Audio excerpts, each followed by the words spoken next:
The Department of Education, a fantastic department with ministers that are single-mindedly geared to preparing your child for a better life as an adult. Well, that's according to the website gov.uk. But are they, especially in light of recent events? Coming up next.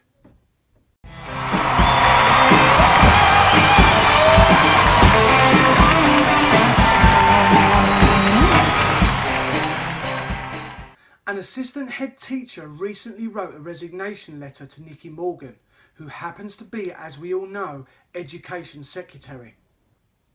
She explained in her letter why she thinks she could no longer do her job.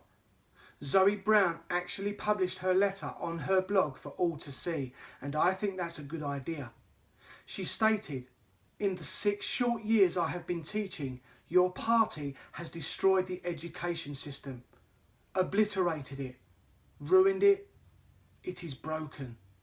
The letter also illustrates, as I did in a previous episode, that the introduction of SATs for 6 and 7-year-olds and the changing of the tests for 10 to 11-year-olds have led to a system where, as a teacher, she has no time to teach anything other than how to answer test questions. Again, see my other episode. However, the saddest part of this letter comes when Zoe Brown writes about the system and its impact on the children she teaches. She states, "Worse than being a teacher in this system is being a child at the mercy of it. And to them I say this: we tried at our best to fight these changes. We rallied, we went on strike, we campaigned and made as much noise as we could. I'm sorry it didn't work, and I'm sorry I'm not strong enough to keep working in this system. But as I have told many of you many times, when someone is being mean to you, you ask them to stop. If they continue to be mean to you, you walk away. It is now time for me to walk away." The education system seems to be a fast-moving train towards a regime. Not educating our children, but teaching them all through life. You must at all times do as you're told. The word education originates from the Greek word eduko, meaning to draw from within. We already have the knowledge, we already have the wisdom. That should be nurtured and drawn out, not manipulated into a robot that toes the line and becomes a tool of regurgitation for the hierarchy.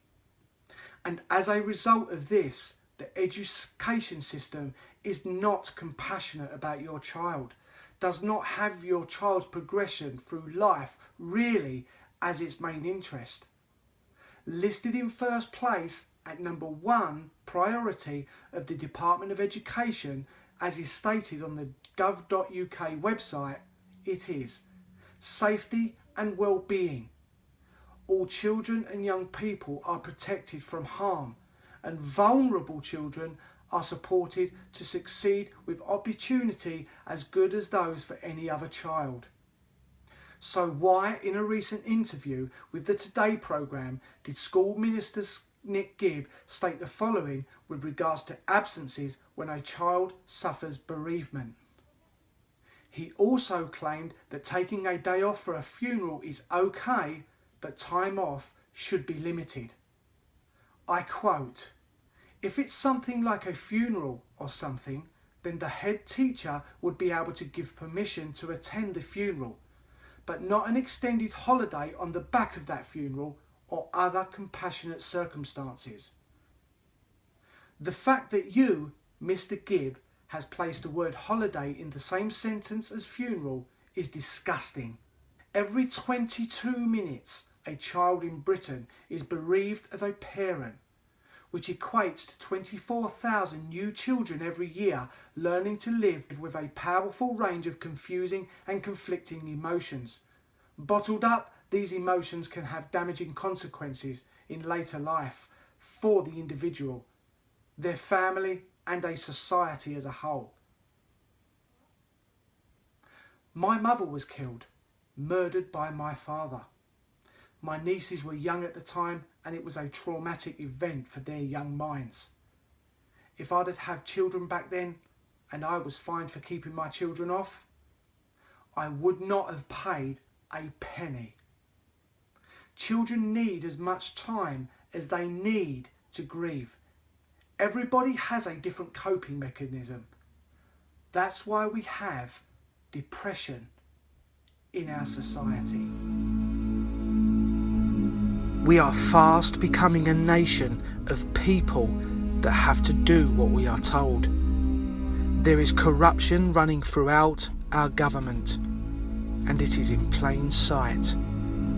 We have wars ravaging foreign lands, and the hierarchy are profiting from this. As members of the public, as parents, more and more is being done to take away our productivity. In the society we live in now, money is the only thing that gets us anywhere. Whilst that is fine, it is slowly being taken away by the establishment. The only way we can get round this is by not listening to them. Don't be pulled into their way of thinking. Look at the world around you now. Listen to what the politicians are saying. Watch what they are doing. Then look into your child's eyes. Really look into them. They are a miracle of your making. Do you really want the world to be for them as it is now? Do you prepare them for the mess that is coming? Or do you stand up and try and change what you see? The choice, ultimately, of course, is yours.